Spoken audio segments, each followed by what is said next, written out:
ওনাকে হুমকি দিচ্ছে উনি নাকি চাঁদাবাজ, কিন্তু উনি ওনার স্বার্থের জন্য তো আমার ভালোর জন্য আমি যেহেতু অসহায় এক নামে এই জন্য আমার পাশে দাঁড়াইছে। কিন্তু তাহলে যে যে 2 লাখ টাকার ঘটনা আমরা শুনছি এটা মূলত আপনার জন্যই বলেছিল। হ্যাঁ হ্যাঁ হ্যাঁ, এই কথাটা মিথ্যা ভাবে উপস্থাপন করে ওনা পুরো দায় চাপাচ্ছে। হ্যাঁ, আমরা এককালীন চাচ্ছি যে তালাক হয়ে গেলে তো আর তার সাথে কথা বলাও পাপ, এই জন্য আমরা এককালীন চাইছি যে আমাদের 1 লাখ দোক, 2 লাখ দোক, 3 লাখ দোক একবারে দিয়ে দেব, আমরা এটাই বলছি। বলবো সেটা হচ্ছে আমি গত কয়েক মাস আগে একটা কোম্পানি যেটা ব্যাঙ্গুলার পেজ আছে ওনার ওখানে জব করতে যাই।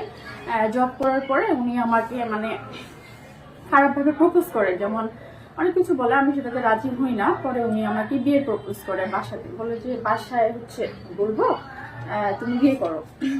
তো এভাবে তখন আমার ফ্যামিলিকে বলে দিয়ে ওনার ওয়াইফকেও মানে রাজি করায়, আমি জানি না কিভাবে। তখন ওনার ওয়াইফ আবার হচ্ছে একটা ফেসবুক পেজে ওখানে ম্যাট্রিমনির যে গ্রুপ আছে ওখানে হচ্ছে দেয় যে বিবাহের জন্য ওনার স্বামীকে বিবাহ করবে।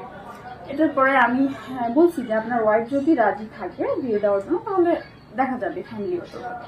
তো উনি ওনার ওয়াইফকে নিয়ে এসে আমাকে ফ্যামিলিগতভাবে ওনার ওয়াইফ সহ থেকে বিবাহটা দেয়।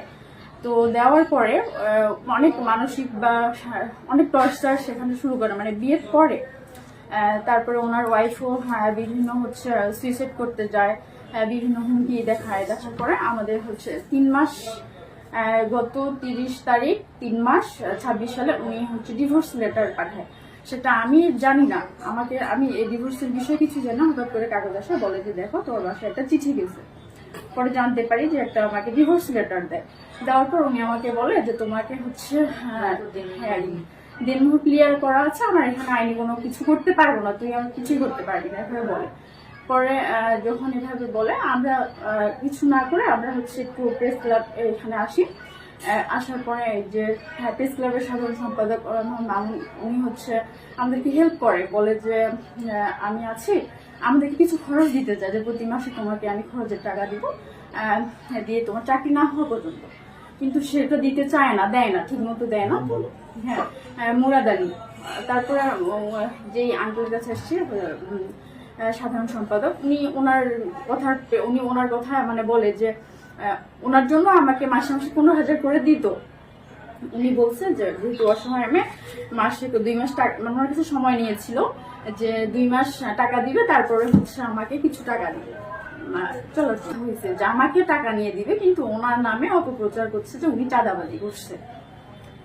কত টাকার ঘটনা ছিল? 2 লাখ টাকা। আমি এটা নির্দিষ্ট বলেনি, কিন্তু 2 লাখ এরকম বলছে যে দিবে, আমি বিজনেস করব বা কিছু করে খাবা, এটার জন্য কথা হয়েছিল। আর 2 মাস টাকা ঠিকভাবে দেয় না, ওই জন্য আমি হচ্ছে মামুন যে ওনাকে ফোন দিয়েছি। তা উনি যখন ফোন দেয় তখন ওনার জন্য আমাকে টাকাটা দেয়। উনি ফোন দেওয়ার পরে টাকা দেয়, তার আগে টাকা দেয় না।